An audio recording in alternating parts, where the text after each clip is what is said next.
Hi, everyone. Thanks for joining. I'm Holly Guran, Professional Standards Manager, and I will be talking about the validation of experience process, the final step in obtaining the CPHR designation. I will do a general overview, get more specific into the requirements and where to find the information on our website, and then provide contact information should you have further questions after listening to the session. As we gather virtually here today, we acknowledge we are on many locations throughout the province, on various treaty territories and the homeland of the Métis. We pay our respect to the First Nation and Métis ancestors of this place and reaffirm our relationship with one another. Specifically, I am on Treaty 6 territory in Saskatchewan today. So things to note, this process takes time and effort. You won't be able to just sit down in 2 hours and get the whole application done. So just be prepared for that. Don't rush your application. When you are done, have your mentor, HR professional, or trusted individual review in detail to see if it makes sense to them. As a CPHR candidate, you have 10 years from the date you've passed the NKE or received approval for the NKE waiver to complete the VOE process. So as an example, say you passed the NKE June 18th of 2022, you have until June 18th of 2032 to be successful with the VOE process. It may take more than one attempt to be successful, so don't wait until the 9.5-year mark before you submit. We must have your transcripts on file, and you may have done this already prior to writing the NKE or applying for the waiver. Some candidates who wrote the NKE a number of years ago wouldn't have required to have transcripts on file. So you may want to touch base with us first to make sure we have them. They must be received directly from the educational institution. A lot of educational institutions are using MyCreds. If not, they can be mailed directly to us. The candidate cannot send them to us. If your education is outside of Canada, we will need it assessed by either WES or IQUES, with the evaluation reports being sent directly to us from either one of those institutions. Unfortunately, we can't process your application until we have the required transcripts or evaluation reports on file. In regard to your HR experience, it can go back 10 years from the VOE submission date. So for example, our next VOE intake is April 30th. So your HR experience can go back to April 30th, 2014. So it's kind of a 10 and 10 rule. So 10 years you have in order to be successful with the VOE process, and then 10 years you can go back using your HR experience. 51% or more of an individual's time must be doing HR work. And so in the handbook, and I will show you where you can find this, it will show you what is HR work.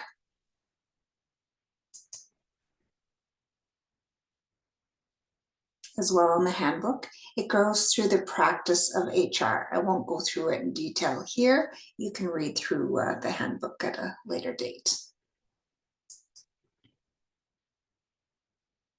So what do you need to pass the VOE? So in terms of education, that will dictate how much HR experience is required. So for somebody who has a degree or master's, they need 3 years work experience, with the majority, 51% or more, being work in HR. And so there's a minimum of 2 years advisory HR experience that's required and a maximum of 1 year administrative HR experience. Somebody with a diploma requires 4 years work experience, a minimum of 3 years at the advisory HR level and a maximum of 1 year at the administrative HR level. Somebody with a certificate or the 9 foundational courses requires 5 years experience, a minimum of 4 at the advisory HR level and a maximum of 1 at the administrative HR level. And again, somebody may have all of their experience at the advisory level.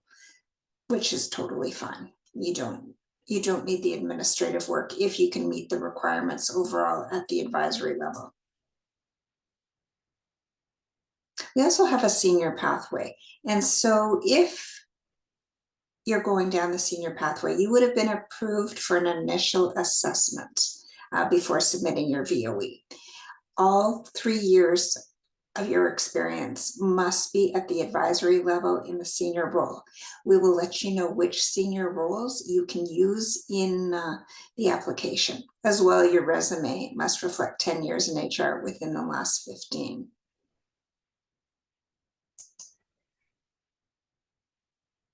Applicants must successfully demonstrate a minimum of 8 examples where HR work is at the advisory HR level and aligned to the HR competencies. It's best to provide more than 8 examples in case you don't receive credit for an example.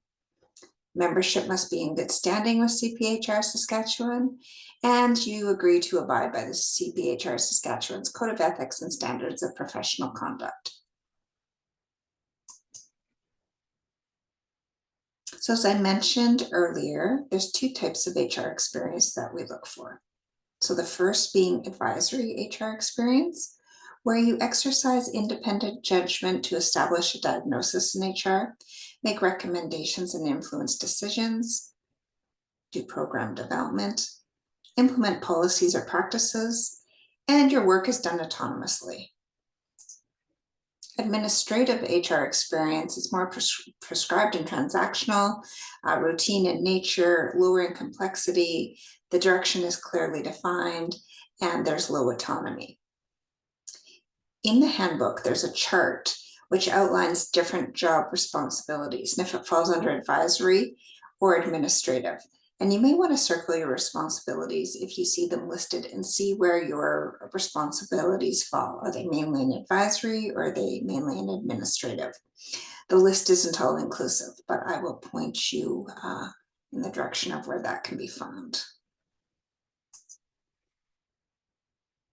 So the VOE application is aligned to the revised competency framework. There are HR competencies and general competencies, and the link can be found on the website and in the handbook. You only need to worry about the HR competencies for the application. The HR specific competencies are capabilities that define an HR professional. They're categorized into 9 competency areas, which in turn comprise of 49 HR specific competencies. For detailed information regarding the competencies, there's the CPHR Competency Framework, Appendix 1, which you can refer to. And again, I will show you where you can find that. And you must successfully demonstrate a minimum of 8 examples where HR work is at the advisory HR level and aligned to the HR competencies. You must also follow the STAR method. So the STAR method is situation, task, action, and result. And when you're providing your example, you actually must type out S and describe, T, describe, A, describe, R, describe. And this is only for the positions that you have listed in the advisory HR section of the application. For any administrative HR positions, examples are not required.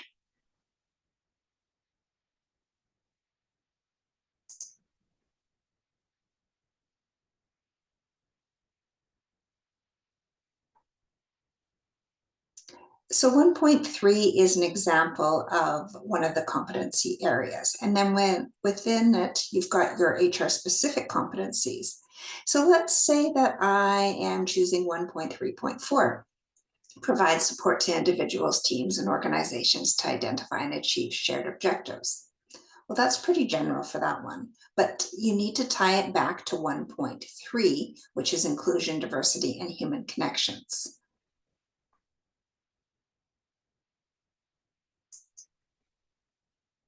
I am going to walk you over to the website, so just bear with me.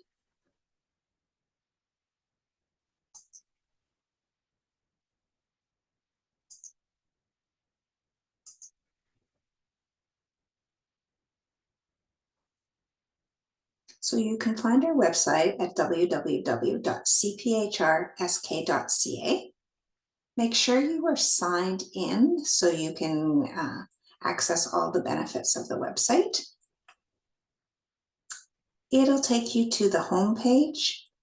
You want to go to CPHR, become a CPHR, and then down to validation of experience.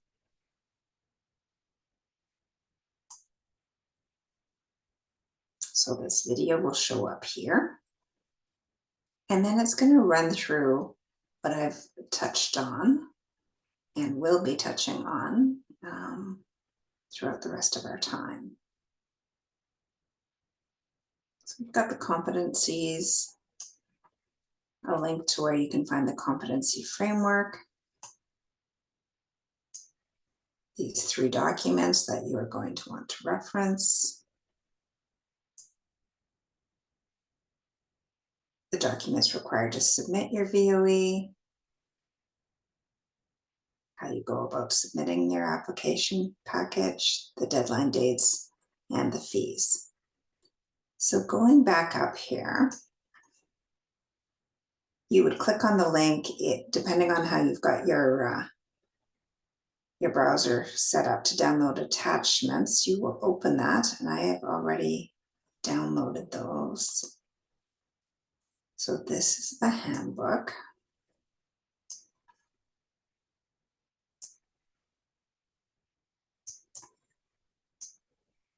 Table of contents, and you can click on each to go directly to that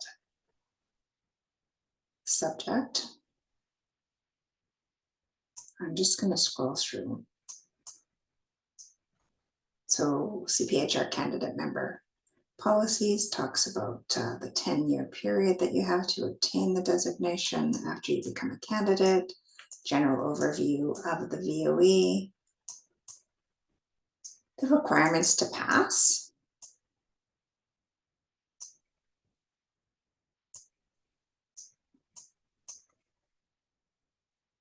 4 is defining HR experience. So take a look at that. What is advisory HR? What's administrative HR? The practice of human resources and what it includes. And when looking at advisory HR experience, we look at independence of actions, depth of work requirements, and the responsibility for work outcome. This is the chart that I mentioned earlier. Again, it's not all inclusive. So you may want to go through, circle your job responsibilities and kind of see, is it mainly under advisory or is it mainly under administrative? Does it line up with your job description?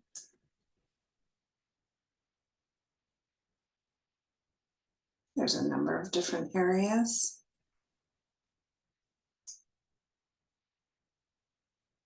Defining what is not advisory HR experience, your time working in HR,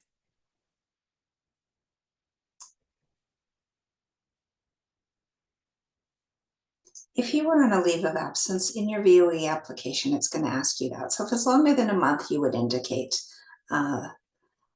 when it started and when it ended.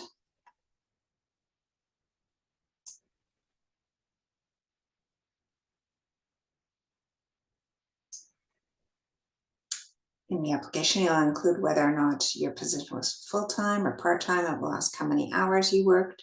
Full-time is considered 30 hours or more per week. Less than 30 hours is prorated.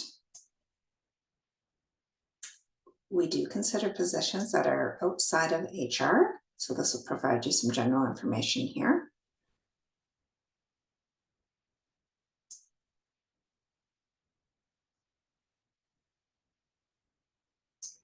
Common question we get asked is, does the co-op time count towards administrative experience? And unfortunately, it does not.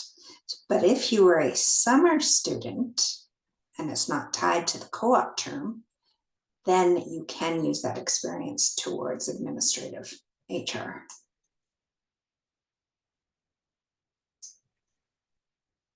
Here's the competencies, again, with the link to the framework.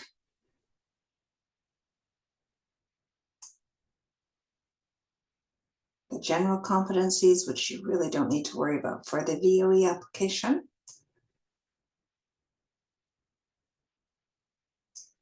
So the STAR method, going over providing a minimum of 8 examples where HR work is at the advisory level aligned to the HR competencies. If you have more than one position listed under the advisory, Part B, advisory level, you need to provide a minimum of 1 example. So say you've listed three positions and you've provided examples for 2 positions, you've provided 4 examples each, so that's 8. But for your 3rd position, you've only provided 1 example. That is totally fine. Make sure your examples highlight the level of autonomy and decision-making you had, the kind of analysis and interpretation that was involved in your work, and what accountabilities you had. In HR, we often tend to work as a team and use we language. We need you to be more specific using I language. We need an understanding of what you did and what your role was.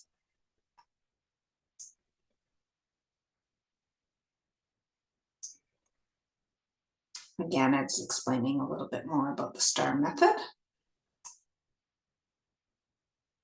And then there's an example for you to refer to.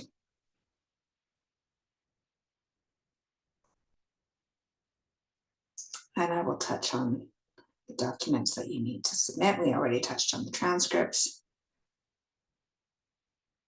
But we'll get into the other documents that are included in your VOE package. And the employer verification section. And the rest I will touch on coming up here shortly. So that is the handbook. And I'm going to jump over to the competency framework. So when you open it, it's going to go to the cover page. If you scroll down, click on Appendix 1, Human Resources Specific Competencies. And then you can scroll through. So again, say I pick 1.1.2 and I want to provide an example. So if required, act as a representative of parties before the relevant administrative bodies. But it's under 1.1 Employee and Labor Relations, so you're going to want to tie it back to that.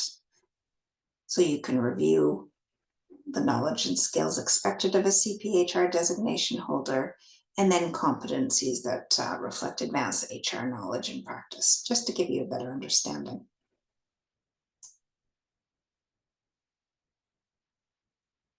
So it goes through all of them in there.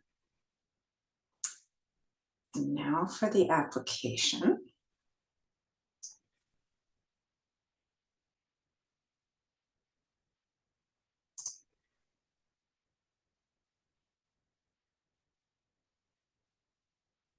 So the application is a locked form or restricted.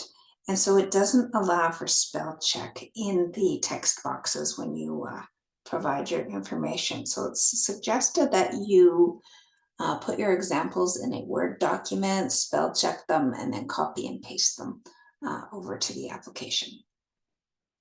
So when you've completed the application, you go through and mark the ticky boxes to make sure that you've got everything complete.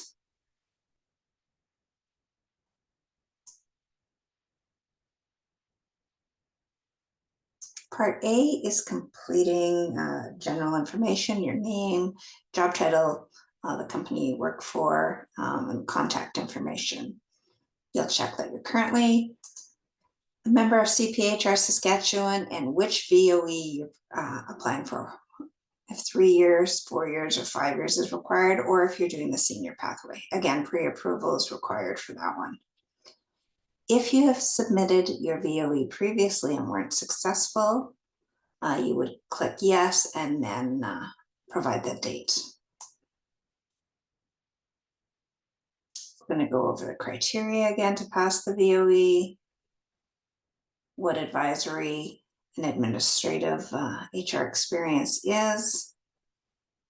And then part B is for the advisory level positions only. So we understand that you may not use all of the positions in your resume, and that is totally okay.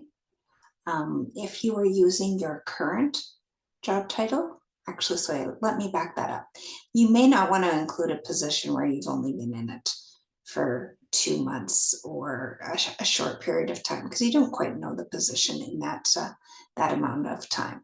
So that's where we understand that not all positions that may be at the advisory level, but they won't necessarily be included in the VOE application.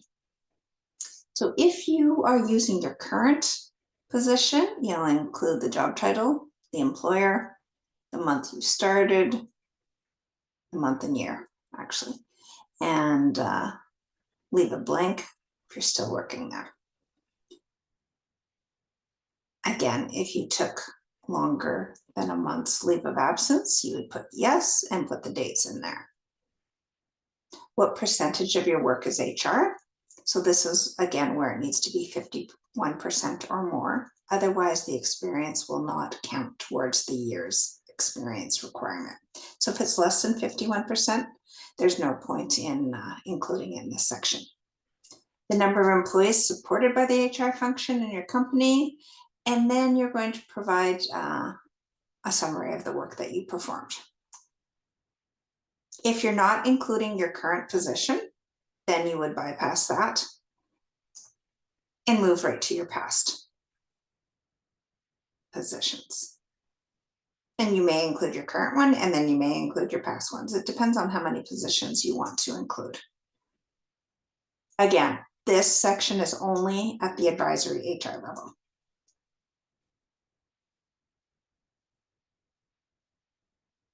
And we understand there will be a number of blank pages. That's okay. Part C are for positions that are at the administrative level. And so you complete similar information. Oh, and I should have, explained up above. Let me go here.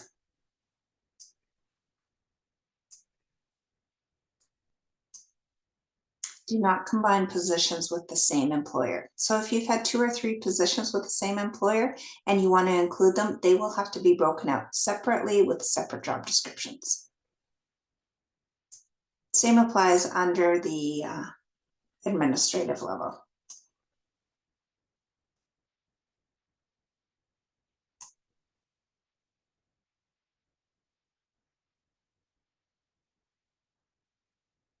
So part D is the HR competencies. This is where you'll use the STAR method and provide a minimum of 8 specific examples where HR work is at the advisory level and aligned to the competency you have chosen.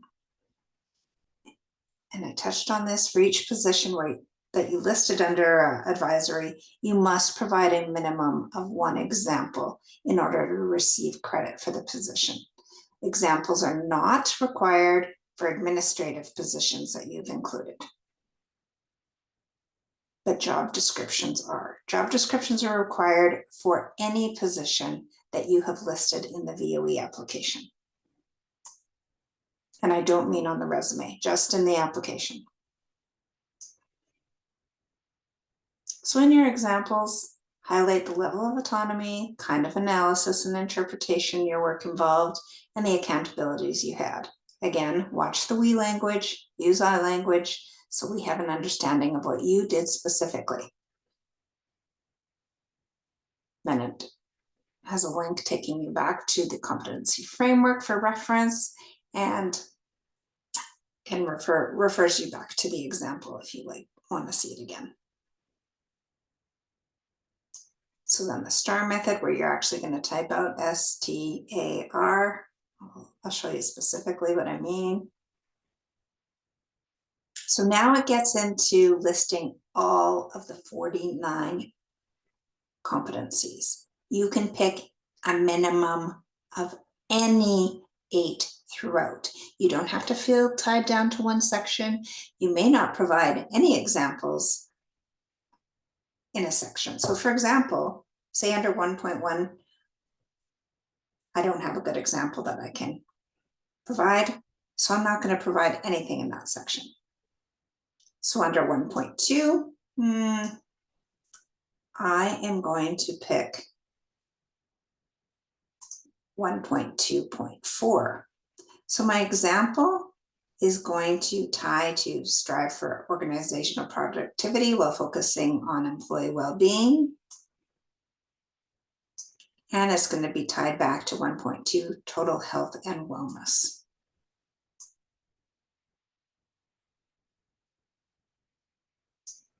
So I'm going to go in here. And I'm the HR consultant, ABC Co. And my example. So this is where we type S. And then you're going to describe your situation. And then T, describe the task. A, describe. I did this, I did that, I met with these people. Describe. If your application doesn't lay it out with STAR, it will be sent back to you. We find that since implementing the STAR method, it is clear to the applicant and it is clear to the assessors as to what the example is about. So again, minimum of 8. So maybe I pick 1.2.5. I do the same thing. You can use an example more than once. And I suggest no more than twice, but you need to expand on the example to meet the other competency you have chosen. So again, go through, pick your minimum of 8. Anywhere throughout, it doesn't matter. And then once you've done that, you come to the member declaration. So you review this, you agree to abide by the Code of Ethics and Principles of Professional Conduct. You're going to insert your signature and date. You're attesting that all the information in your application and the supporting documents is accurate. You're going to insert your signature again and the date.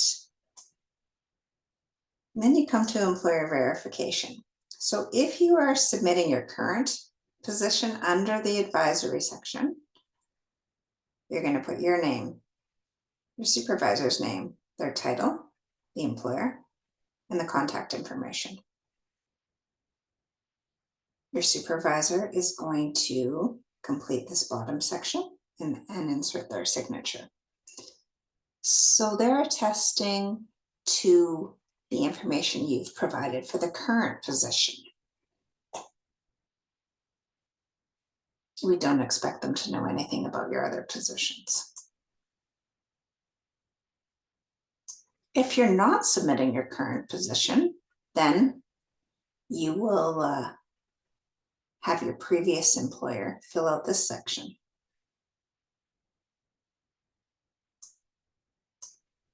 And that is the application. So I'm going to go back and share a different screen.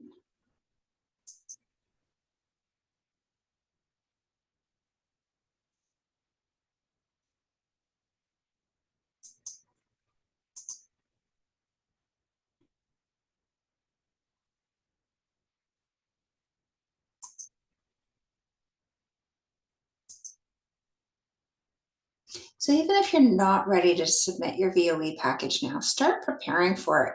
Review all the information, make notes of examples. You may be working on something now that you think applies to a certain competency. Create a working document and enter the information so you can reference it later. Save your brain from remembering. Again, this is not an application that can be quickly prepared. You need to spend time and energy on it. Check your spelling. Again, the form is locked down.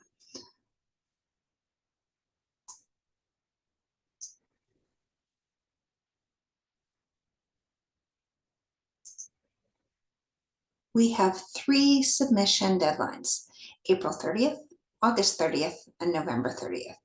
It's recommended to have the application submitted a few weeks prior to the deadline in case additional information is required. Then that gives you time to get the information and submit. If you submit on the deadline date and you're missing a bunch of information, we will ask you to gather the information and submit for the next intake date or whenever you're ready.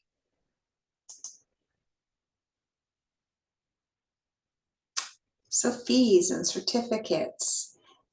There is a VOE application fee of $150, which must be paid by the submission deadline.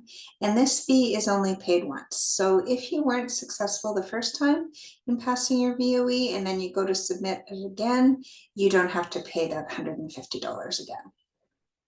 Once you pass the VOE, there's a $400 completion fee, and you are now a CPHR, and you'll receive a frame designation certificate upon becoming a CPHR. And we order those certificates twice per year. And you cannot use CPHR designation behind your name until all fees are paid. So the VOE application package. So send PDF documents. You will include the VOE application form, your chronological resume, job descriptions for any position listed in the advisory section and the administrative section. Ensure signatures are on the application prior to submitting.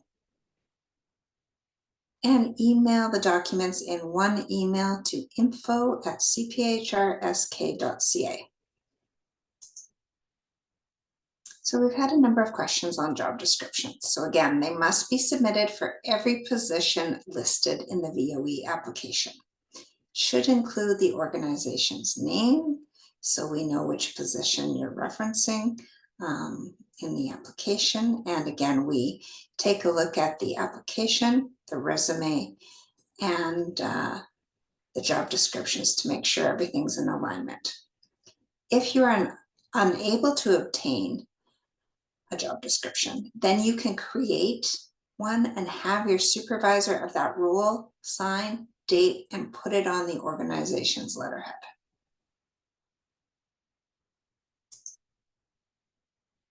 And I touched on this. If your application is not complete by the submission deadline date, the application will be accepted at the following intake or whenever you have the information ready. So once you send in your information, the email is forwarded to me and I do a high-level review. I take a look to make sure your transcripts are on file,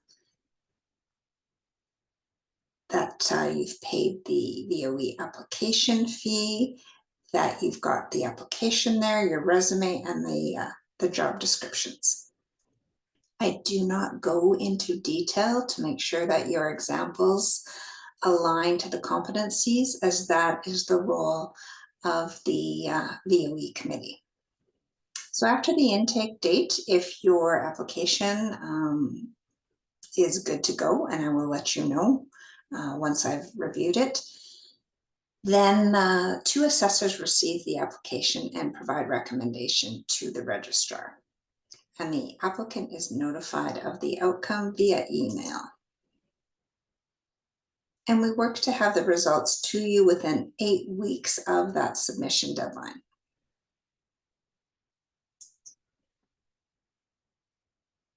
So that brings the information session to an end. If you have any questions or something wasn't clear, please feel free to email me.